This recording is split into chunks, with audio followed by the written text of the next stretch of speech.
السلام علیکم، میں ضمیر احمد انصاری اور آپ دیکھ رہے ہیں زیڈ نیوز۔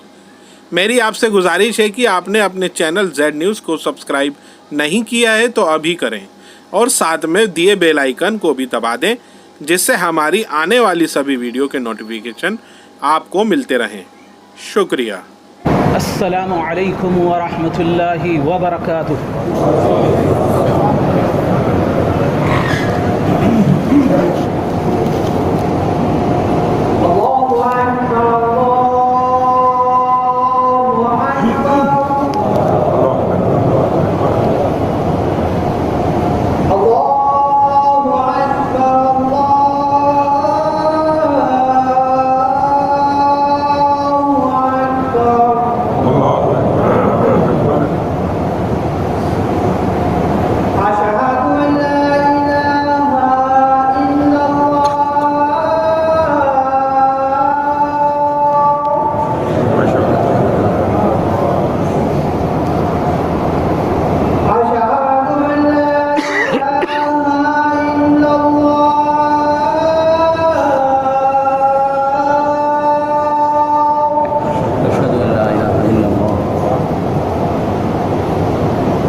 محمد صلی اللہ علیہ وسلم۔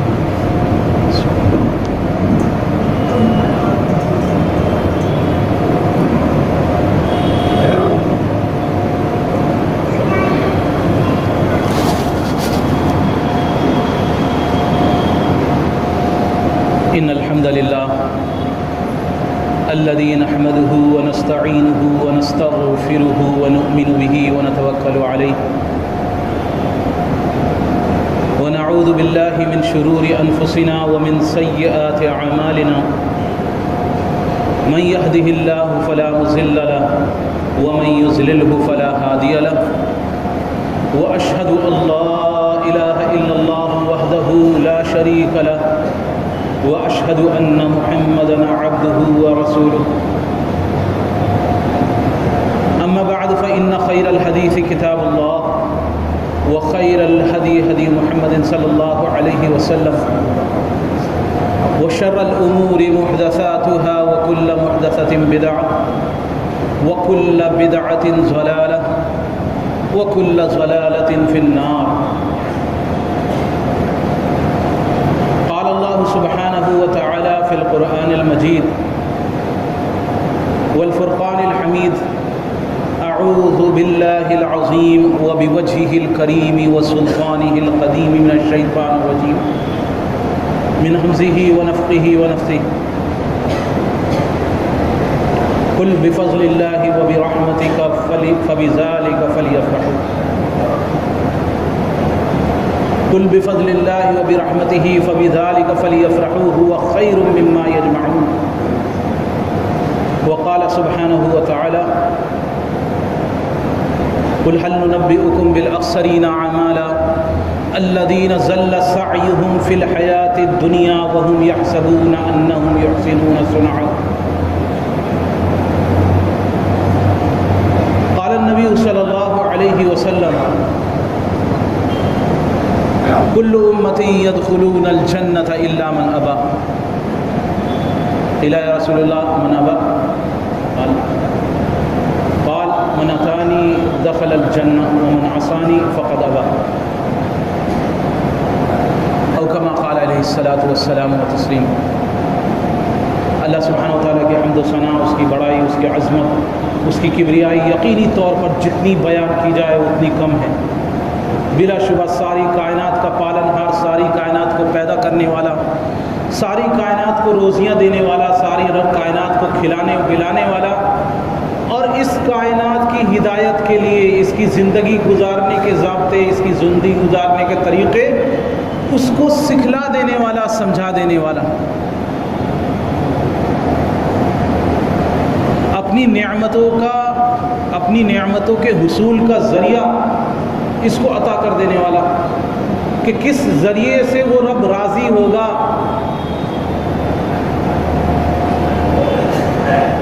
کس ذریعے سے وہ رب راضی ہوگا، اس کا فیصلہ کرنے کا واحد حق صرف اللہ سبحانہ وتعالی ہی کو ہے اور کسی کو نہیں ہے.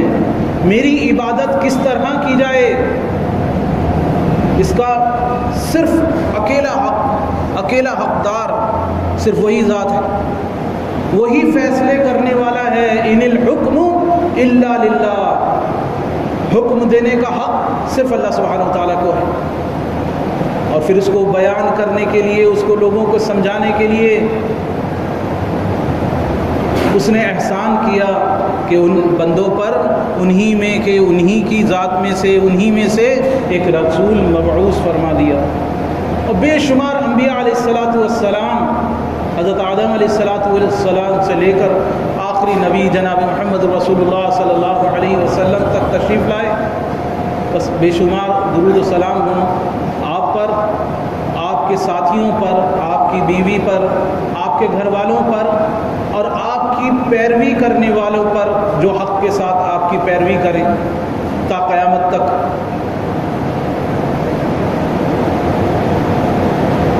تو نبی کا کام ہے اس کو بیان کر دینا اور اللہ کا کام ہے حکم دینا. آپ اپنی عقل، اپنی سمجھ، اپنی سوچ کے مطابق کہ میاں یہ تو بہت اچھا کام ہے، نیکی کا کام ہے، بھلائی کا کام ہے، آپ اپنی عقل سے کوئی کام انجام دیں تو وہ کام نیکی نہیں ہو سکتی. جس کو اللہ سبحانہ وتعالیٰ نے نیکی کہا ہو حقیقی طور پر وہ نیکی ہے. فیصلہ کرنے والی ذات اللہ کی ہے. جیسے کپڑے پہ ناپاکی لگتی ہے، آپ شریعت کی رو سے جائیں گے، آپ کہیں گے جی پانی کے چھینٹے پڑ گئے ہیں مجھ پر، ناپاک ہو گئے میرے کپڑے. تو کپڑے ناپاک ہوئے ہیں یا نہیں ہوئے ہیں اس کا فیصلہ شریعت کے حساب سے کیا جائے گا. آپ کی عقل اور آپ کی سمجھ سے نہیں کیا جائے گا کہ میرے کپڑوں پر شربت روزہ کے چھینٹے پڑ گئے ہیں، میں نماز ہوگی میری کہ نہیں ہوگی. چھینٹے تو ہیں، آپ کو شربت پسند نہیں ہے، آپ کہہ دیں جی نہیں جی غلط ہے، ان کپڑوں کے اوپر جو ہے میں نماز نہیں پڑھوں گا. تو فیصلہ تو شریعت کے مطابق ہی ہوگا. نجاست کیا ہے اور پاکی کیا ہے اس کا فیصلہ اللہ سبحانہ وتعالیٰ ہی فرمائے گا. کہ آپ کا وضو ٹوٹ گیا ہے کس اعتبار سے؟ آپ کی ریا خارج ہو گئی ہے تو نہیں جی میں غسل کروں گا، نہیں، وضو، اس کے لیے وضو کا حکم فرمایا، وضو کر لو بس کافی ہو جائے گا. تو آپ جس کو اچھا سمجھیں وہ چیز اچھی نہیں ہو جاتی. حقیقی طور پر اچھی چیز صرف وہی ہوگی جس کو اللہ کے نبی صلی اللہ علیہ وسلم نے بیان فرمایا ہے. جس کا حکم اللہ سبحانہ و تعالیٰ نے دیا ہے۔ کتنے ہی لوگ کل قیامت والے دن اس حال میں آئیں گے کہ ان کے ساتھ نیکیوں کے انبار ہوں گے، نیکیوں کے پہاڑ ہوں گے، لیکن ان کی نیکیاں ریت کے ذرات کی طرح ہوا میں اڑا دی جائیں گی۔ اس دن ان کی نیکیوں کی کوئی قدر و قیمت نہیں ہوگی۔ کیوں؟ کیونکہ ان کی نیکیوں پر مہر رسول صلی اللہ علیہ وسلم نہیں لگی ہوگی، وہ اس طریقے کے مطابق نہیں ہوگی جیسا آپ نے تعلیم فرمایا ہے، وہ اس حکم کے مطابق نہیں ہوگی جیسا آپ اللہ سبحانہ و تعالیٰ نے حکم فرمایا ہے۔ فرمایا اللہ کے رسول صلی اللہ علیہ وسلم نے کہ میری پوری امت جنت میں جائے گی، کل امتی یدخلون الجنت الا من ابا، لیکن جو انکار کر دے۔ فرمایا، پوچھا گیا کہ کیا کون ہوگا جو جنت میں جانے سے انکار کرے، کون ہوگا جو خود انکار کر دے؟ بتایا کہ جو میری اطاعت کرے گا وہ تو جنت میں جائے گا، اور جو انکار کر دے گا بس۔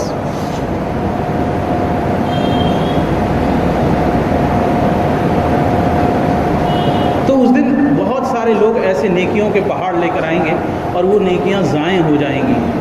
اللہ سبحانہ وتعالیٰ سورہ کہف میں ہی فرما رہا ہے، قُلْ هَلْ نُنَبِّئُكُمْ بِالْأَخْسَرِينَ أَعْمَالًا۔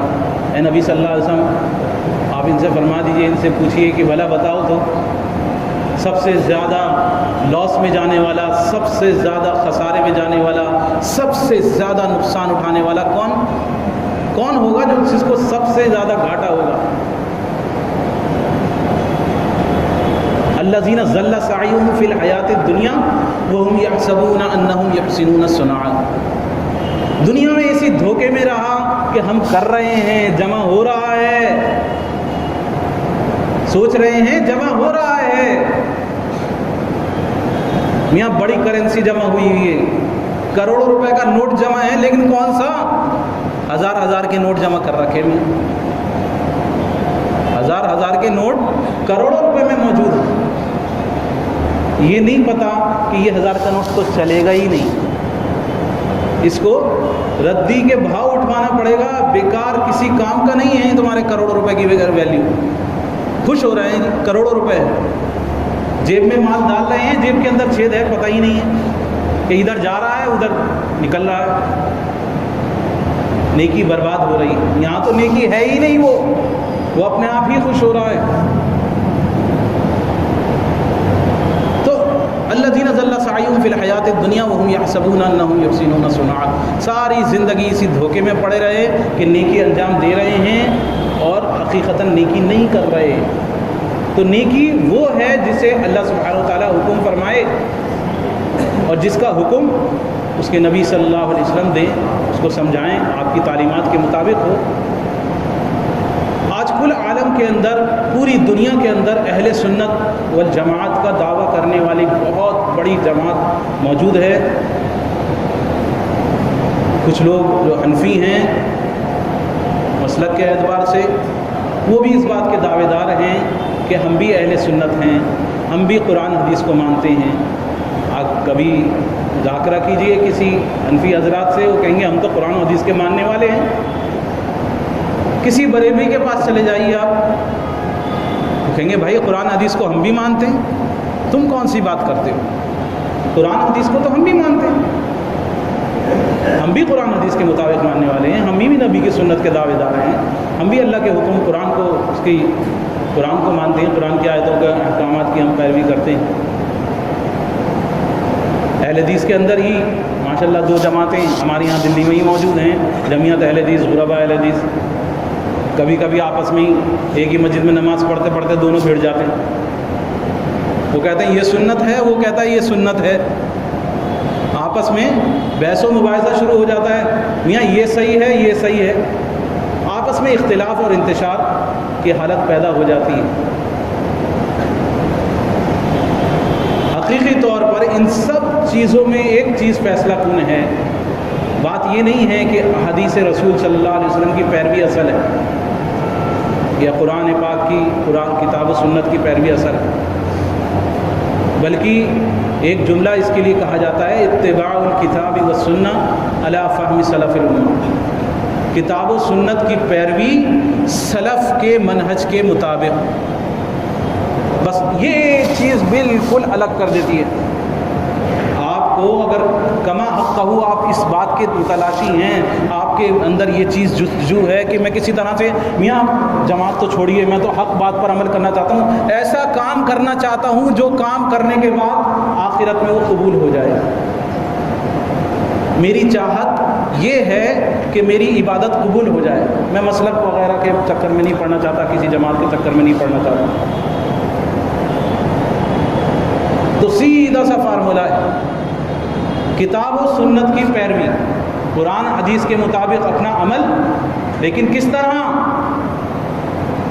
فہم سلف, جو پچھلوں کا سلف کا جو فہم تھا, صحابہ تابعین طب تابعین کا جو عمل تھا, جو وہ سمجھتے تھے, جو انہوں نے سمجھا, جو ان کا طریقہ تھا, اس کے مطابق اپنا عمل کر لیجئے. یہ دیکھیے کہ پچھلوں نے اس کام کو کس طرح انجام دیا. آپ راستے پر آ جائیں گے, آپ کو راستہ مل جائے گا, اختلاف ختم ہو جائے گا کافی حد تک. اللہ ماشاء اللہ کی ایسا اختلاف جو سلف میں ہی موجود ہو تو پھر اس کی کیا ہے, ورنہ زیادہ تر اختلافات ختم ہو جائیں گے. ہر کام میں یہ دیکھو کہ اس چیز کو, قرآن کی اس آیت کو, اس حدیث کو, ٹھیک ہے بہت اچھی بات ہے, لیکن اس کو کیا صحابہ نے بھی ایسا ہی سمجھا تھا؟ انہوں نے اس کے مطابق کس طرح عمل کیا تھا؟ قرآن کی اس آیت پر کس طرح عمل کیا تھا؟ ایک آنے والا ایک تہوار ہے, ایک تہوار, ایک عید جو لوگوں کے بیچ میں مشہور ہے, اور حقیقتاً وہ تہوار ہے بھی نہیں. ایک ایسا تہوار جو اپنی شکل صورت بدلتا رہتا ہے. آج اس کا نام عید میلاد النبی ہے. اس سے پہلے جو پرانے لوگ بیٹھے ہوئے ہیں وہ بخوبی جانتے تھے کہ اس کو کوئی عید میلاد النبی کے نام سے نہیں جانتا. یہ تو 12 وفات ہے جس کا نام پلٹ کے عید میلاد النبی ہو گیا کیلنڈر میں. 1992-93 میں وی پی سنگھ نے, اس وقت کے پرائم منسٹر نے اعلان کرا کہ جی محمدن برتھ ڈے, اس نے بھی آپ وہ پرانا اٹھا کے دیجیے. میں اس لیکچر کو میں نے براہ راست سنا تھا, میں وہیں لال قلعے پر ہی موجود تھا, اسکول کے ساتھ اپنے گئے ہوا تھا. تو اس نے وہاں پہ یہ لفظ استعمال کرے کہ محمدن برتھ ڈے, کہ سب کی ہوتی ہے, رام جینتی بھی ہوتی ہے, رام نومی بھی ہوتی ہے, کشن جینتی بھی ہوتی ہے, گرو نانک جینتی بھی ہوتی ہے, لیکن مسلمانوں میں محمدن برتھ ڈے نہیں ہوتا. تو اس کی بھی چھٹی کا میں اعلان کرتا ہوں کہ ہندوستان میں وہ گزٹ میں شامل کیا جائے اور اس کی سرکاری چھٹی ہو. تو عید میلاد النبی 1992 تک بھی موجود نہیں تھا. یعنی ملک کے پرائم منسٹر جو اس وقت تھا اس کو بھی نہیں پتہ تھا اس کا نام عید میلاد النبی ہے. جب یہ شامل ہوا تو اس کا کچھ نام تو رکھنا تھا, تو عید میلاد النبی رکھ دیا نا. اور یہ ایک ایسا تہوار ہے جس کو صحابہ کو نہیں پتہ تھا یہ تہوار منانا. آپ پوری قرآن و حدیث کے اندر آپ اٹھا کے دیکھ لیجئے, آپ کہیں نہیں ملے گا کسی صحابی کو پتہ تھا کہ ہاں ایسا بھی کوئی عید ہوتی ہے, ایسا بھی کوئی تہوار ہوتا ہے. اور پھر جب ظاہری بات ہے منایا جائے گا تو پھر اس کے حساب سے دلیلیں بھی پیش کیے جائیں گی. گڑھنے والوں نے دلیلیں گڑھی, بنانے والوں نے بنائیں, اور پھر قرآن اور حدیث اہل بدعت کا دین کے اندر نئی نئی چیزوں کے شامل کرنے والے لوگوں کا حال یہی ہے کہ ان کی دلائل جو ہوتی ہیں عمومی طور پر بالکل لنک سے ہٹ کر ہوتی ہیں, ایک دم الگ سا ہے. بالکل یہ راستہ لوگوں کا جا رہا ہے, ان کا راستہ ادھر ہی چلا آ رہا ہے. یعنی وہ ایسی کتابوں کی دلیل پیش کریں گے جن کا کوئی وجود نہیں ہے, جن کا کوئی حقیقت نہیں ہے, جو کوئی مستند نہیں ہے. غیر مستند کتابوں کی دلیل, اپنی بات کو صحیح ثابت کرنے کے لیے غیر مستند کتابوں کی دلیل.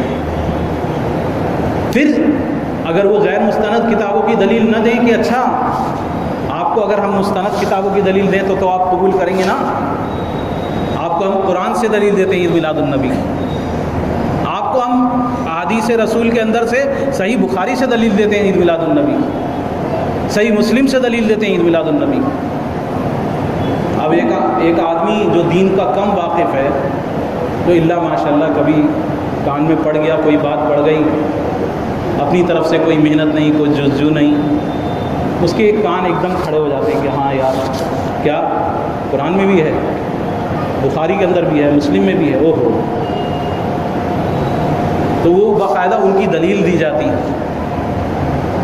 ان دلیلوں میں مصیبت یہ ہوتی ہے کہ وہ مصیبت یہ پڑتی ہے کہ وہ دلیل جو ہے اس کے معنی تو بہت اچھے بیان کیے جاتے ہیں، معنی ایسے ہوتے ہیں کہ آدمی کا دل ایک دم ارے بالکل صحیح بات ہے، دل فوراً کہتا ہے ہاں بات تو صحیح ہے. لیکن مصیبت اس میں سب سے بڑی یہ ہوتی ہے کہ اس میں فہم سلف کہیں سے کہیں تک نہیں ہے. یعنی قرآن کی آیت ہے، اس کا ترجمہ ہے، لیکن اس کے ترجمے کوئی عقل ابھی حضرت پر نازل ہوئی ہے، اس کی ترجمے کی تفسیر، اس قرآن پاک کی اس آیت کی تفسیر، اس احادیث کا مطلب بس ابھی نازل ہوا. سلف کو پتہ ہی نہیں تھا یہ مطلب بھی ہوتا ہے، نہیں تو وہ بھی کر گزرتے. یہ عید میلاد النبی کے تعلق سے نہیں کہہ رہا، بلکہ ہر ایک چیز میں جہاں پہ اختلاف ہوتا ہے وہاں یہی مصیبت عام طور پر ہوتی ہے. ہر آدمی قرآن و حدیث سے لے کر آتا ہے، لیکن مصیبت سب سے بڑی یہ ہوتی ہے کہ وہ حضرت کے قول ہوتے ہیں. ہمارے مفتی صاحب کا قول ہے، ہمارے مولوی صاحب کا قول ہے، اتنے بڑے مولانا شیخ ہمارے حضرت، یہ ان کا قول ہے. اور قول بھی ایسا ہوتا ہے کہ سیدھی جا کے، کیونکہ اس کے اندر منطق اور فلسفیت اتنی زیادہ ہوتی ہے کہ آدمی یوں چکرا کے اگر ایک منٹ کو تھوڑی بہت بیچارے دین کے اگر اس کے اندر سمجھ بھی ہے تو ایک دم وہ چکر کھا کے گر جاتا ہے، یہ کیا ہوا. اور اس کی جواب بحث کرنے تو کھڑا ہو گیا، لیکن اب لاجواب. تو گاڑی بیچ میں ہی چھوڑ کے، میاں وہ بھی گاڑی بیچ میں چھوڑ کے بھاگ لیے. میں جواب نہیں سوچا ان سے. میں نے ان کے سامنے ایسی قرآن کی آیت رکھی، وہ بڑا بول رہے تھے، ان کے سامنے قرآن کی ایسی آیت رکھی کہ ان کو جواب نہیں سوچا. تو کم علمی کی وجہ سے، کم سمجھ کی وجہ سے، اور عمومی طور پر یہی غلطی ہوتی ہے کہ قرآن و حدیث تو بیان کیا جاتا ہے، لیکن اس کا مفہوم وہ صحابہ کے منہج کے مطابق نہیں ہوتا. صحابہ کو نہیں پتا تھا اس قرآن کے، کیونکہ اللہ سبحانہ و تعالیٰ نے قرآن پاک اللہ کے رسول صلی اللہ علیہ وسلم کو اوپر نازل فرمایا. ثم ان علینا بیان، اللہ سبحانہ تعالیٰ فرما رہا ہے کہ یہ قرآن جو ہے ہم تمہیں وَإِذَا قَرَأْنَاهُ فَاتَّبِعْ قُرْآنَهُ ثُمَّ إِنَّ عَلَيْنَا بَيَانَهُ. جب قرآن اترے تو اس کی پیروی کرو، اور پھر اس کا تفسیر بھی ہم بیان کریں گے، اس کے مطلب بھی ہم بیان کریں گے. تو اللہ سبحانہ تعالیٰ نے قرآن کی تفسیر بیان کی ہے رسول اللہ صلی اللہ علیہ وسلم کا، اور اللہ کے رسول صلی اللہ علیہ وسلم نے اس کو صحابہ کو سکھایا ہے. عبداللہ ابن مسعود رضی اللہ تعالیٰ عنہ کا قول ہے کہ ہم 10 آیتیں بھی ایسی نہیں پڑھا کرتے تھے جب تک کہ اللہ کے رسول صلی اللہ علیہ وسلم اس کا مطلب اور مفہوم ہمیں نہ سکھا دیں، اس پر عمل کیسے ہوگا یہ ہمیں نہ سکھا دیں، تب تک ہم آگے نہیں بڑھتے تھے. تو صحابہ اکرام نے براہ راست اللہ کے رسول صلی اللہ علیہ وسلم سے سیکھا، مطلب کو سمجھا، اس کے مطابق اپنا عمل بنایا، پھر صحابہ نے اپنے شاگردین کو سکھایا. لیکن جب زمانہ بدل گیا، زمانہ وقت گزرتا گیا تو پھر اس کے بعد جو ہے بات کے کہنے میں فرق آنے لگا، اور چیزیں وہ چیز نہیں رہی جو اصل تھیں. ابھی 10 آدمیوں کو بٹھا لیجیے، ایک کے کان میں اگر کوئی کچھ کہے تو دوسرا تیسرے چیزیں چوتھے واپس گھوم کے اگر اس تک آئے گی تو بات پلٹ جائے گی، وہ بات نہیں رہے گی. تو اصل بات معلوم کرنی ہے تو پہلے والے سے معلوم کرنی پڑے گی کہ بھائی کہی کیا تھی تم نے بات. پہلے دوسرے کو تو معلوم ہوگی، اس کے آگے بات پلٹتی چلی جائے گی. تو سلف صالحین کی طرف رجوع ہونا چاہیے. اگر حقیقی طور پر ایسا چاہتے ہیں ہم کہ ہماری عبادتیں قبول ہو جائیں، ہماری نیکیاں برباد نہ ہوں، تو ہر ایک چیز کے اندر یہ دیکھیں کہ سلف صالحین کا منہج کیا تھا. ایک دلیل جو قرآن اس کے متعلق قرآن پاک سے دی جاتی ہے، اللہ سبحانہ وتعالیٰ فرما رہا ہے قُلْ بِفَضْلِ اللَّهِ وَبِرَحْمَتِهِ فَبِذَلِكَ فَلْيَفْرَحُوا هُوَ خَيْرٌ مِّمَّا يَجْمَعُونَ. سورہ یونس کی آیت ہے.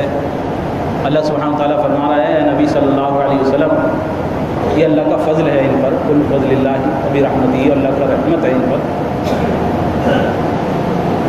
تو بس یہ جو ان کو ملا ہے وہ اللہ کا فضل ہے، اللہ کی رحمت ہے، تو یہ اس پر خوش ہو جائیں. فَلْيَفْرَحُوا هُوَ خَيْرٌ مِّمَّا يَجْمَعُونَ. یہ اس سے بہتر ہے جس کو لوگ سمیٹ رہے ہیں، جو مال و دولت جمع کر رہے ہیں، دنیا کے اسباب جمع کر رہے ہیں، دنیا کی چیزیں جمع کر رہے ہیں، اس سے زیادہ بہتر چیز ہے یہ. تو مفسرین ہی اس کے بیان میں کہتے ہیں کہ اس سے مراد قرآن پاک ہے، ایک تفسیر اس کی یہ بھی ہے کہ اس سے مراد جو ہے دین اسلام ہے، ایک تفسیر یہ بھی ہے اس سے مراد اللہ کے رسول صلی اللہ علیہ وسلم کی بعثت بھی ہے۔ آپ کی آمد یقینی طور پر آپ سے محبت ایک مومن کا ایمان کا جز ہے۔ ایک مسلمان ہو ہی نہیں سکتا جب تک وہ سب چیزوں سے زیادہ محبت اس کے دل میں اللہ کے رسول صلی اللہ علیہ وسلم سے نہ ہو۔ تو کہتے ہیں جی دیکھو، اللہ تبارک تعالیٰ خود قرآن پاک میں فرما رہا ہے، اس کی خوش ہو جاؤ، خوشی مناؤ۔ یہ جو اللہ کا فضل ہوا ہے تو اللہ کے رسول صلی اللہ علیہ وسلم سے بڑا فضل کیا ہو سکتا ہے؟ تو اس پر اگر ہم خوشی کا اظہار کریں، عید منائیں، تو غلط کیا ہے؟ ارے حضرت آپ ہی کو پتہ چلا اس کا مطلب، صحابہ کو نہیں پتہ چلا، صحابہ کو محبت نہیں تھی اللہ کے رسول صلی اللہ علیہ وسلم سے۔ اس آیت کا مطلب ان کی بھی سمجھ میں آ جاتا تو وہ بھی اپنا ڈھول تماشے لے کے نکل جاتے۔ پھر بہت اگر اس کو مختصراً کچھ باتیں میں عرض کر دوں، اسی طرح ایک دلیل دی جاتی ہے صحیح بخاری سے، اور صحیح بخاری میں بھی ہے، اور اس کی شرح کے اندر کچھ اور انداز سے واقعہ ہے، فتح الباری کے اندر امام ابن حجر نے اس کو بیان کیا ہے۔ ایک واقعہ بیان کیا جاتا ہے، لکھا ہے ایک حدیث نہیں ہے بلکہ حدیث کی کے نیچے اس کا جو حاشیہ ہوتا ہے اس میں لکھا ہے کہ حضرت عباس رضی اللہ تعالیٰ عنہ کو ایک خواب ان کو نظر آیا، ابو لہب کے انتقال کے بعد، اس کی موت کے بعد حضرت عباس رضی اللہ تعالیٰ عنہ کو خواب دکھائی دیا، اور خواب میں ابو لہب دکھا تو اس سے پوچھا کہ کیا حال ہے تمہارا، کیسی گزر رہی ہے؟ کہا کہ مجھ پر بہت شدت ہے عذاب کی، اللہ کا مجھ پر بہت عذاب ہو رہا ہے، بہت سختی ہو رہی ہے، بہت شدید ترین عذاب کے اندر مبتلا ہوں۔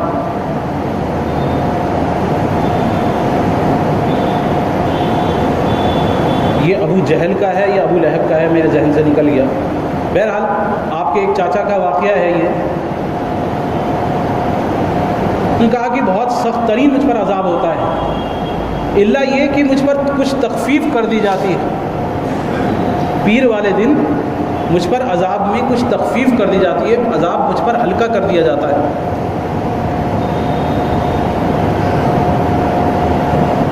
کہا کہ وہ اس وجہ سے کہ پیر والے دن اللہ کے رسول صلی اللہ علیہ وسلم کی پیدائش ہوئی تھی، آپ کی ولادت ہوئی تھی، اور جب آپ کی ولادت ہوئی تو جس باندھی نے خبر دی تھی، سویبہ اس کا نام تھا، تو ابو لہب نے اس کو آزاد کر دیا تھا کہ تو نے کیا بھتیجے کی خبر دی ہے، جا تجھ کو آزاد کیا، تو اس خوشی میں اس باندھی کو آزاد کر دیا تھا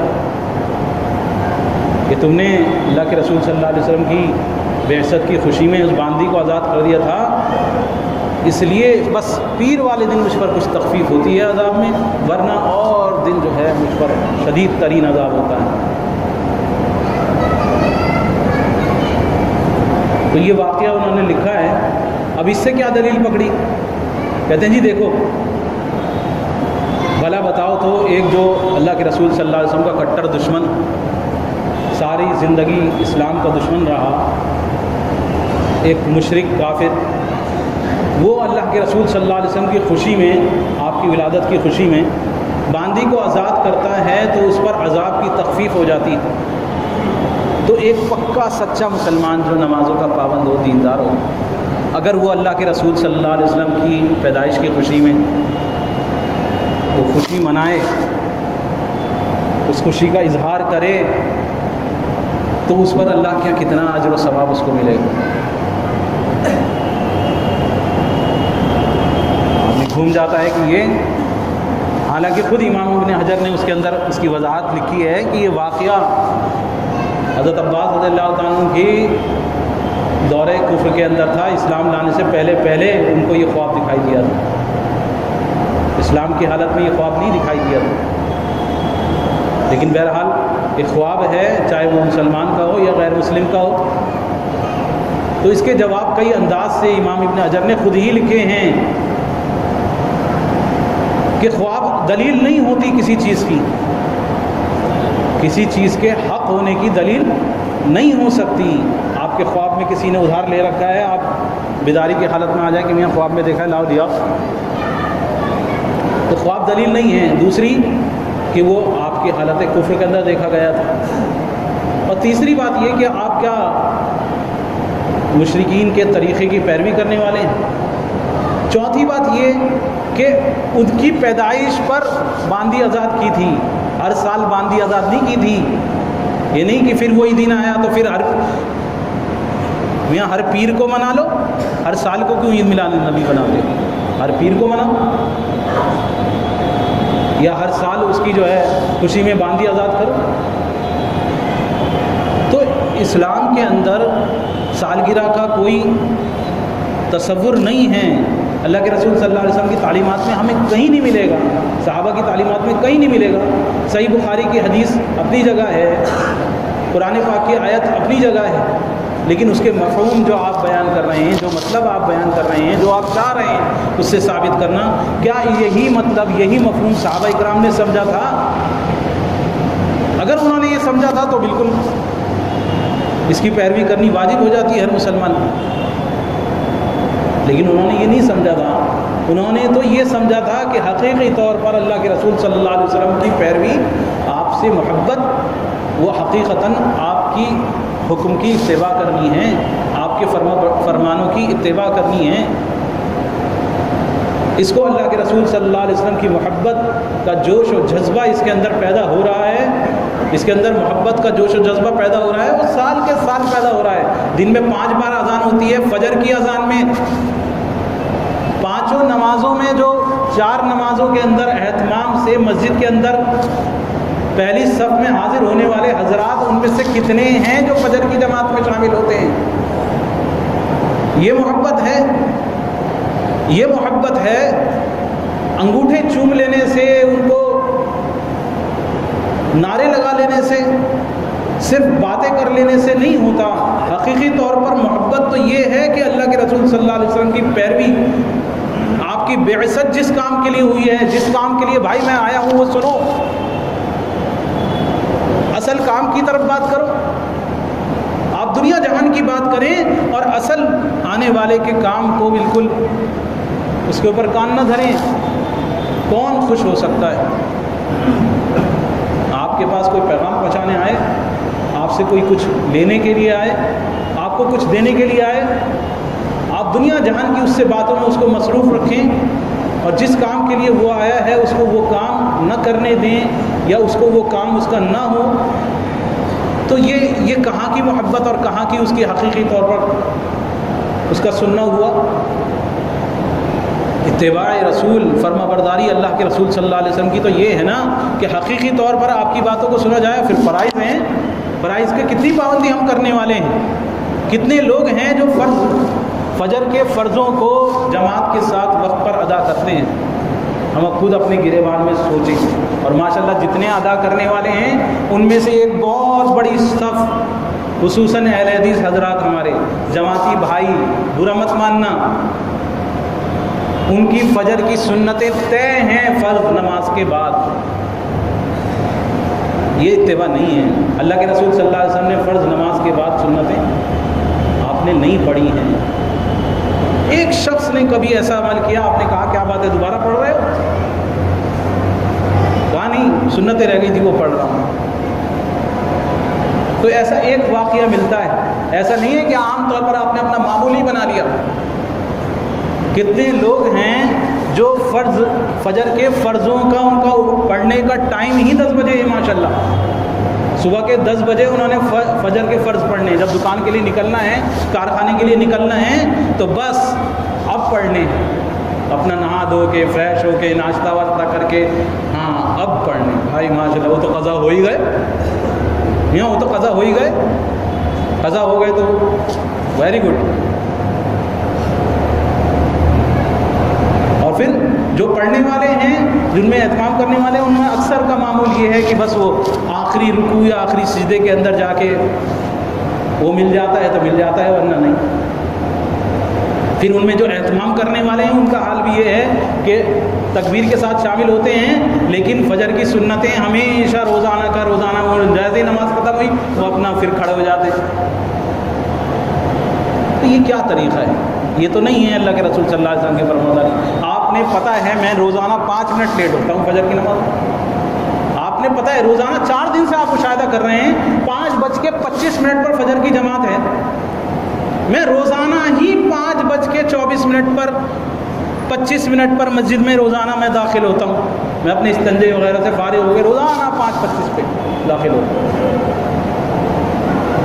اگر 4-5 منٹ پہلے میں آ جاؤں تو شاید پڑھ لیتا، لیکن میاں ٹائم ہو گیا، اب تو نہیں پڑھنا، صحیح نہیں ہے، بہت اچھی بات ہے۔ لیکن یہ 5 منٹ کا جو فرق ہے 4 دن کے بعد بھی سمجھ میں نہیں آیا آپ کے کہ یہ 5 منٹ کا ڈفرینس ہو رہا ہے۔ 5 منٹ پہلے الارم لگا لو، اپنا الارم جو سیٹ کر رکھا ہے میں نے وہ 5 منٹ پہلے کر دوں، صرف 5 منٹ، 3 منٹ کا روزانہ کا فرق ہو رہا ہے، 3 منٹ پہلے کر دوں، صرف 3-4 منٹ 5 منٹ کا روزانہ کا میرا وہ نہیں، جو میرا الارم سیٹ ہے میرا سیٹ ہے، میں نے روزانہ ہی وقت کا میں پابند ہوں۔ ادھر امام صاحب کی تکبیر ہوتی ہے، ادھر میں مسجد میں داخل ہوتا ہوں، یا ادھر امام صاحب کی تحیات آخری شروع ہوتی ہے اور پھر میں مسجد میں داخل ہوتا ہوں۔ آپ کو پتہ ہے نا میں کس ٹائم روزانہ کا میرا معمول ہے، آپ کو پتہ ہے نا، پھر بھی نہیں ہوتا۔ کیوں نہیں ہوتا؟ کیونکہ یہ محبت رسول ہی نہیں ہے، یہ تو خانہ پورتی ہے۔ ایک چیز کر رہے ہیں، عادت پڑ گئی، بچپن سے ابا پکڑ کے لے کے جاتے تھے، عادت پڑ گئی۔ اب تو وہ بچے بھی نادارت ہیں کہ میاں ہاتھ پکڑ کے بچوں کو مسجد میں لے کے جانا، اب تو مسجد والے ہی ساتھی ادھم مچا دیتے ہیں، میاں بچوں کو لے آئے، یہ ہو گیا وہ ہو گیا، فلانا تمہارا بچہ ایسا تمہارا ایسا۔ ارے یہ تو کچا مال ہے مسجد کا، بچوں کو لاؤ، ان کو ادب سکھاؤ، بچے تو کچھ نہ کچھ شرارت کریں گے ہی، ان کو برابر ادب محبت سے پیار سے ان کو ادب سکھاتے رہو، لیکن ان کو لاؤ اپنے ساتھ، چھوڑو مت گھر میں، جب ان کو عادت ہوگی تبھی وہ آئیں گے۔ پھر یہ کہتے ہیں جی میاں اتنے ہمارے ہم کہہ کر تھک جاتے ہیں، میاں بھائی صاحب کچھ دعا کر دو، کچھ پڑھ دو، کوئی وظیفہ بتا دو، کچھ کر دو، ہیں ہمارا بچہ بتاؤ نماز نہیں پڑھتا، ہم تو کہتے ہیں اپنی طرف سے، تو کب کہہ رہے ہو؟ یہ کہنے کا ٹائم ہے جس ٹائم وہ تمہارا ہاتھ پکڑ کے آتا کہ چلو ابا راستے میں ٹافی دلائیں گے، اس ٹائم تو تم لے کر نہیں آئے، جس ٹائم محبت سے اس کو لے کر آتے اس ٹائم نہیں لے کر آئے، اس ٹائم تو اپنے آپ نکل کے آتے تھے۔ نئی شادی ہوئی تھی، کنجی آرام سے لگائی گھر کی، بیگم نہ اٹھ جائیں، ہاں ایسے ہی نکل کے آتے تھے فجر کی نماز کے لیے، فجر کی نماز کا اہتمام میاں الحمدللہ، یوں کنجی آرام سے کہیں بیگم نہ اٹھ جائیں۔ اور جب کچھ سال گزر گئے، ذرا بیگم تھوڑی پرانی ہو گئی، میاں گھر والی سے کہتے نماز پڑھنے کو نماز نہیں پڑھتی۔ بھائی اگر وہ یہی بات تم نے اس سے شروع میں کہہ دی ہوتی کہ یہاں جو ہے بھائی یہاں کام نہیں چلے گا تمہارا، ایک بات سمجھ لو، نماز تو پڑھنی پڑے گی۔ یہی محبت سے جو پہلے دن تم پر محبت کا سور خمار جو تم پر چڑھا ہوا تھا، اسی وقت اسی خمار میں کہہ دیتے کہ میں محبت ہے مجھ سے حقیقی طور پر، تو اللہ کی پیروی تو کرنی پڑے گی، پر نمازیں نہیں چھوڑنی ہیں، اس کے بنا مسلمان نہیں ہوتا ہے۔ ایسا نہیں ہے کوئی آدمی 5 وقتہ نماز نہ پڑھے اور پھر بھی اس بات کا دعوے دار ہو کہ میں مسلمان ہوں، ایسا نہیں ہوتا۔ تو جو چیز شروع کرنے کی تھی، جو شروع میں کرنے کی تھی وہ تو کری نہیں، اور جب وقت گزر گیا اس کے بعد کہتے ہیں جی سنتی نہیں ہے وہ ہماری، تو جب سنانے کا وقت تھا تب تم نے سنایا نہیں، اب کیا سنا ہوگا؟ جب مٹی پکی ہو گئی اب نہیں سنے گا۔ یہی بچے کا حال ہے، جب بچہ بڑا ہو جاتا ہے پھر نہیں سنتا، جو چیز شروع میں گھٹی میں ڈال دی تم نے ڈال دی، جو شروع میں کچے پن میں اس کا موڑ دے دیا، مٹی کو شروع میں موڑ دیا، اس کے بعد نہیں مڑتی۔ تو شروع میں تو کہ بچہ ہے میاں اس کو اتنی تکلیف ہوگی، یہ ہوگا وہ ہوگا فلانا ہوگا، یہی اگر ابھی اسکول کے لیے اٹھانا ہے تو بچے کو چل بھائی اٹھ، اب تو وہ اسکول کا بھی وقت دور کا رہ گیا، پچھلے 2 سال میں بچوں کی وہ عادت بھی، تو اسکول چھوٹے بچوں کے، تو کیا فجر کی ہمارے بچوں کی عادت لگ گئی؟ کیا فائدہ ہوا لاک ڈاؤن کا؟ بچوں کے 2 سال سے اسکول چھوٹے کہ ہم نے فجر میں بچوں کو اٹھایا کہ بچوں فجر تو پڑھ لو، بھلے ہی بعد میں سو جانا، لیکن فجر تو پڑھو، اسکول بھی تو جاتے تھے۔ تو کتنے بچے ہمارے گلی کے، محلے کے، ہمارے علاقے کے بچے نماز پڑھنے آ رہے ہیں فجر کی، باقی نمازوں کی تو کسی نماز کے اندر یہی حال ہے کم و بیش. جو آتے بھی ہیں وہ بیچارے ماشاءاللہ مسجد کے ذمہ داران انگلی کر کے میاں بچے کو نہیں لایا کرو، بچوں کو نہیں، شور مچاتا بچہ تمہارا. تو بھائی بچہ ہے، بچہ تو بچہ ہی. اللہ کے رسول صلی اللہ علیہ وسلم کی آپ فرما رہے ہیں کہ میں بچے کی رونے کی آواز سنائی دیتی تھی، میں اپنا رکوع چھوٹا کر دیتا، اپنا سجدہ چھوٹا کر دیتا، اپنی نماز جو ہے مختصر کر دیتا تھا. پیچھے سے بچے روتے تھے تو میں نماز چھوٹی کر دیتا تھا. معلوم ہوا کہ آپ کی رسول اللہ صلی اللہ علیہ وسلم کی نماز بھی ایسے ہی تھی. جب اجتماعی نماز ہے تو اس کے اندر بچے موجود ہوں گے. ایسا نہیں ہے ان کو اٹھا کے باہر کاٹ کے ہم اللہ اللہ کرنے والے اور ہمارے بچے جائیں کہیں ان کو اتنی دیر جو ہے بالکل کوٹری میں بند کر دو، نماز ہو رہی ہے. ہم نے تو ڈسٹربنس، دوسری چیزیں ڈسٹربنس وہ نہیں پڑتی، وہ جو بیچ میں موبائل کی گھنٹیاں بجتی ہیں وہ ڈسٹربنس نہیں ہوتی، ہمیں وہ ڈسٹربنس نہیں ہوتی. مسجد کے باہر تک دروازے پر کھڑے ہو کے فون پہ بات چلتی رہتی ہے اور پھر اس کے بعد نکال کے دیکھتے ہیں برابر اچھا مس کال فلانے کی ہے، چلو بھائی بھاگو جا کے واپس فون کرنا ہے. وہ ڈسٹربنس نہیں ہے. پوری نماز میں چل رہی ہے، کسی کی وائبریشن ہو رہی ہے، فلانے کا فون نہ آ رہا، وائبریشن ہو رہی ہے موبائل میں، فلانے کا فون نہیں آ رہا ہو، وہ ڈسٹربنس نہیں ہے. بچوں کی ڈسٹربنس ہے. تو نہیں سمجھا نا ہم نے دین کو اپنی عقلوں سے سمجھا. جو میں بنیادی بات آپ سے عرض کر رہا ہوں کہ دین کو اپنی عقل سے سمجھ سے سمجھا. ہم نے سمجھا یہ چیز اچھی ہے، یہ تہذیب کی بات، یہی چیز آمین جو غائب ہوئی. ابھی فرمانا ہے کیا مصیبت ہوئی تم کو کہ صفوں میں آمین کہنا تم نے چھوڑ دیا. جو لوگوں کا آمین کہنا لوگوں نے چھوڑا وہ اسی وجہ سے تہذیب کے خلاف لگتا ہے، بڑا سنجیدگی کے خلاف. نماز ہے میاں اس میں اس طرح صحیح نہیں لگتا. ہم نے اپنی عقل سے سمجھ لیا یہ چیز اچھی ہے، یہ چیز خراب ہے. اس فہم کے مطابق نہیں سوچا کہ اللہ کے رسول صلی اللہ علیہ وسلم کے صحابہ کس چیز کو اچھی سمجھتے تھے اور کس چیز کو خراب سمجھتے تھے. آج ہم نے جو برائیاں تھیں، جتنی برائیاں تھیں ان کو اچھا سمجھ لیا اور اچھے انداز سے ان کو لیتے ہیں. جو اچھائیاں تھیں آج وہ عیب بن گئے ہیں، آج وہ لوگوں کے مذاق کا ذریعہ ہیں. کوئی اگر دین پر عمل کرنا چاہتا ہے کسی اعتبار سے تو اس کا مذاق اڑایا جاتا ہے. تو یہ تو محبت رسول نہیں ہے. پھر ایک اکیلا برتھ ڈے منا لینے سے تو کام نہیں چلنے والا. یہ کہنا کہ میاں ہم تو اپنے چنو منو کا تو برتھ ڈے مناتے ہیں، چنو منو کا تو برتھ ڈے مناتے ہیں، اللہ کے رسول کا برتھ ڈے نہیں منائیں. واہ بھائی واہ، کیا بات کر رہا ہو میاں، گھر میں ہم اپنے چنو منو کا برتھ ڈے منائیں. تو بھائی تم مطلب کیچڑ اٹھا کے اوپر لے کے جاؤ. ہونا تو یہ چاہیے کہ اوپر نہیں منایا گیا، نیچے میں بھی نہ مناؤں چنو منو کا برتھ ڈے. لیکن تم یہ کہہ رہے ہو کہ ہم ان کا مناتے تو ان کا بھی منائیں. پھر کچھ لوگ جو اتنا سمجھانے کے باوجود کہ دیکھو یہ اللہ کے رسول صلی اللہ علیہ وسلم کا طریقہ نہیں ہے، آپ کی تعلیمات میں سے نہیں ہے، آپ اس کی ہسٹری پڑھیے یہ عید میلاد النبی کی تو آپ کو پتہ چلے گا کہ یہ سب سے پہلے جو جن لوگوں میں رائج ہوا ان سے پہلے رافضیوں میں راجی ہوا. ان سے 100 سال پہلے رافضیوں میں تھا، شیعوں میں تھا. اور پھر اور پیچھے جاؤ تو پتہ چلتا ہے کہ یہ تو عیسائیوں سے نکل کے آیا ہے، عیسائیوں سے نکل کے آیا ہے. اور پھر عیسائیوں میں بھی غور و فکر کرو، آپ ویکیپیڈیا پڑھیے کرسچنس کی 25 دسمبر کرسمس ڈے کی آپ پوری پیچھے سے اس کو پڑھیے تو پتہ چلتا ہے کہ شروعات کے 200-300 سالوں تک تو عیسائی اس کو بہت برا جانتے تھے کہ وہ حضرت عیسیٰ علیہ السلام کا برتھ ڈے منائیں. ان کے برا سمجھا جاتا تھا. پھر اس کے بعد یہ چیز رائج ہوئی اور پھر وہ کمرشل بن گئی باقاعدہ کہ کاروبار کا ذریعہ اور سال بھر کی جو ہے خریداری کا ذریعہ بنتا چلا گیا. جیسے دیوالی ہے میاں، سیزن ہے، سیزن پھٹو تو ایک نئی چیز نکالی میاں کاروبار کی وہ چیز. اور پیچھے جائیے تو پتہ چلتا ہے کہ یہود میں نہیں ہے، یہود میں بھی نہیں ہے. فرعون کا برتھ ڈے منایا جاتا تھا سب سے پہلے. یہ برتھ ڈے آیا کہاں سے؟ فرعون سے نکل کے آیا ہے. سب سے پہلے فرعون کا برتھ ڈے منایا جاتا ہے.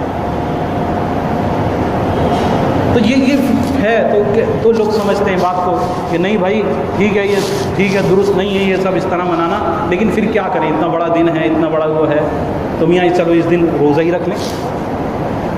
روزہ میاں کچھ نہیں تو درود شریف بیٹھ کے پڑھیں گے صبح سے شام تک. 5 تسبیحیں اس دن خصوصی طور پر درود شریف کی پڑھنی ہے. اللہ کے رسول صلی اللہ علیہ وسلم کی پیدائش کا دن ہے نا، تو درود شریف پڑھ لیں۔ اللہ کے نبی صلی اللہ علیہ وسلم کی حدیث ہے، آپ کا واضح حدیث ہے صحیح مسلم کی، کہ آپ نے فرمایا کہ تم میں سے کوئی جمعے کے دن کو خاص نہ کرے روزے کے لیے، اور کس لیے، اور جمعے کی رات کو عبادت کے لیے، یعنی جمعے کی رات، جمعے سے پہلے آنے والی رات شب بیداری کی خصوصی رات نہیں ہے، جمعے کا دن خصوصی طور پر روزہ رکھنے کا نہیں ہے۔ ایک آدمی روزہ رکھتے ہوئے آئے، اللہ ماشاء اللہ کہ اس کا روزہ چل رہا ہے، تو اس میں جمعے کا دن آ جائے تو آپ نے فرمایا کوئی حرج کی بات نہیں، لیکن جمعے کے دن خصوصی طور پر روزہ رکھنے سے منع فرمایا۔ حالانکہ جمعہ کیا ہے، مسلمانوں کی عید ہے، وہ بھی اللہ کی طرف سے طے کی ہوئی، اپنے آپ نہیں کہ بنا لی گئی ہو، پہلے دن سے ہی عید ہے، یہ نہیں ہے ابھی بنائی ہے، یہ تو ابھی 1992 سے عید منی ہے، اس سے پہلے نہیں تھی۔ تو جمعے کی عید کے بارے میں فرما دیا کہیں جمعے کا دن اتنا مبارک بابرکت دن ہے، یہ روزے کے لیے خاص نہیں کرنا، یہ نہیں کہ چلو جی جمعے کا اتنا بابرکت دن ہے چلو روزہ رکھیں گے، چلو آج جمعے کی رات ہے، چلو آج رات کو تہجد پڑھیں گے، نہیں، آپ پڑھیے، روزانہ پڑھیے، آپ روزہ رکھنا ہے آپ روزانہ رکھیے، ایک دو دن پہلے سے رکھیے، ایک دو دن بعد تک رکھیے، لیکن جمعے کا دن خاص طور پر یہ سوچ کر کہ جمعے کا دن ہے خصوصی طور پر یہ کام کرنا ہے، نہیں، جو ثابت شدہ کام ہے وہ کر رہے ہیں آپ، غسل ہے، اس دن کیا مسجد میں جلدی آنا ہے، عطر لگانا ہے، اور جو جمعے کی سنتیں ہیں پوری، تو جمعے کا دن عبادت کے لیے خاص ہے، ایسا نہیں ہے۔ اسی طرح یہ دن بھی ایسا نہیں ہے کہ آپ نے کوئی اسپیشل الگ سے ہٹ کے عبادت کرنی ہے۔ اللہ کرے یہ بات ہماری سمجھ میں آ جائے، اللہ کرے یہ بات دل میں اتر جائے کہ کما حقہ، اللہ سبحانہ و تعالیٰ کی پیروی، اللہ کے رسول صلی اللہ علیہ وسلم کی پیروی اس میں ہے کہ کما حقہ، آپ کے طریقے کو اس انداز سے قبول کر لیا جائے جس انداز سے آپ کے صحابہ نے قبول کرا، یعنی سلف کے منہج کے مطابق، صحابہ کے جو بات سمجھ میں آئی اسی کے مطابق ہم اپنے عمل کو بنا لیں، تو کتنے اختلاف، کتنے انتشار سے بچ جائیں گے، اور کل قیامت والے دن یہ سارے اعمال برباد ہونے سے بچ جائیں گے، ورنہ ایک بوند پیشاب کی پورے ڈرم کے ڈرم شربت کے اندر ڈال دو، پورا ڈرم برباد ہو جاتا ہے۔ اسی طرح ایک بدعت اگر عمل میں شامل ہو گئی تو پورا عمل آپ کا برباد ہو جائے گا۔ اللہ سبحانہ تعالیٰ آپ کے عمل کی بھی حفاظت فرمائے اور میرے عمل کی بھی حفاظت فرمائے۔ اللہ سبحانہ تعالیٰ سے دعا ہے کہ اللہ سبحانہ تعالیٰ کما حقہ دین اسلام کو جیسا نبی کریم صلی اللہ علیہ وسلم نے سکھایا، جیسے آپ کے صحابہ نے سمجھا، جیسے تابعین نے اس کی پیروی کی، الہ العالمین ویسا ہی ہمیں کما حقہ پیروی کرنے والوں میں شامل فرما لے۔ الہ العالمین اے اللہ دین اسلام کی حقیقی محبت ہمارے دلوں میں اتار دے، نبی کی حقیقی محبت ہمارے دل میں اتار دے۔ اے رب العالمین جھوٹے نعرے اور جھوٹی باتوں سے الہ العالمین ہم سب کی اے رب العالمین حفاظت فرما، اے رب العالمین ہماری اصلاح فرما دے، اے رب العالمین اے اللہ کل امت مسلمہ کی اصلاح فرما دے، الہ العالمین اے اللہ جتنے پریشان حال ہیں اللہ ان سب کی پریشانیوں کو دور فرما دے، اے رب العالمین جتنے بیمار ہیں اللہ رب العالمین ان کو اے اللہ شفاء عاجلہ کاملہ دائمہ عطا فرما دے۔ ہمارے ایک جماعتی بھائی صاحب ہیں، وہ آج ہی ان کو ساتھ تکلیف گزری ہے، اللہ سبحانہ تعالیٰ سے دعا ہے کہ اللہ سبحانہ تعالیٰ انہیں شفاء عاجلہ کاملہ دائمہ عطا فرما دے، ان کے لیے اللہ رب العالمین آسانی کا معاملہ فرما دے، ان کے گھر والوں کے لیے آسانی کا معاملہ فرما دے۔ العالمین ہم سب کا خاتمہ العالمین ایمان پر فرما، اے رب العالمین تو ہمارے تمام گناہوں کو معاف فرما دے، اے اللہ وہ تمام خیر و بھلائی جس کو تو جانتا ہے العالمین ہمیں عطا فرما دے، تمام وہ برائیاں وہ شرور جن سے تو واقف ہے العالمین ہمیں ان سے بچا لے، اے اللہ ہمارے وہ تمام گناہ جن سے تو واقف ہے اے اللہ ان کو معاف فرما دے، بے شک تجھ سے کچھ بھی چھپا ہوا نہیں ہے۔ استغفر اللہ لقولی ھذا ولسائر المؤمنین من کل ذنب واستغفروا انہ هو الغفور الرحیم۔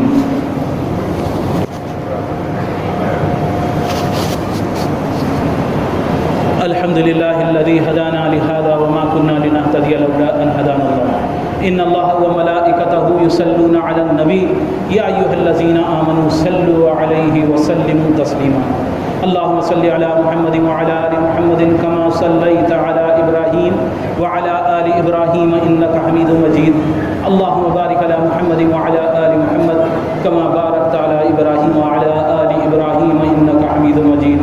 اللهم اغفر للمؤمنين والمؤمنات والمسلمين والمسلمات الأحياء منهم والأموات إنك أنت السميع القريب مجيب الدعوات۔ اللهم اغفر لنا وارحمنا ولا تعذبنا بعد الموت۔ اللهم اغفر لنا اللهم اغفر لنا ولا تعذبنا بعد الموت۔ اللهم اغفر لنا ما قدمنا وما أخرنا وما أسررنا وما أعلنا وما أنت أعلم به منا، أنت المقدم وأنت المؤخر وأنت على كل شيء قدير.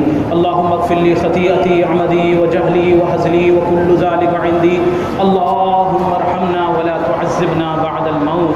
اللهم اغفر لنا ولوالدينا ولوالدي والدينا ولإخواننا ولإخوتنا ولأساتذتنا ولمشايخنا ولمن له حق علينا ولمن أوصانا بالدعاء.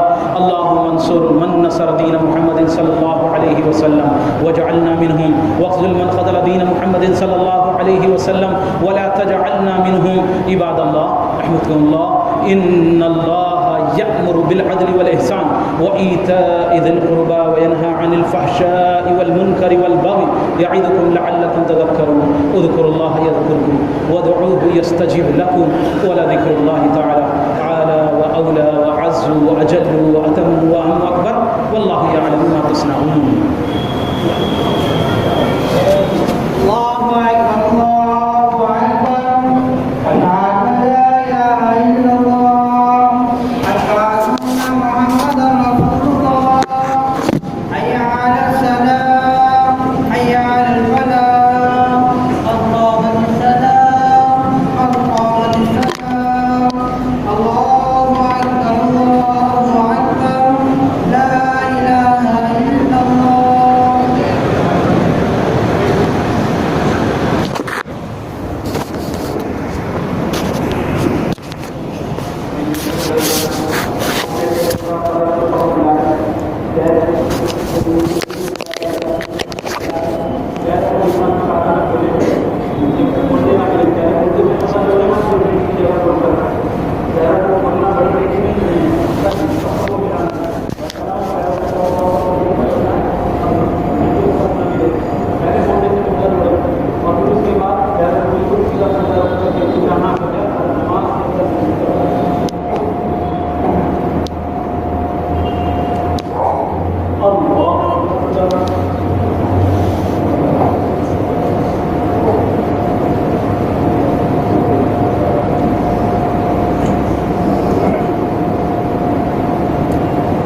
ایک بار پھر آپ سے ریکویسٹ ہے کہ آپ اپنے اس یوٹیوب چینل کو سبسکرائب کریں،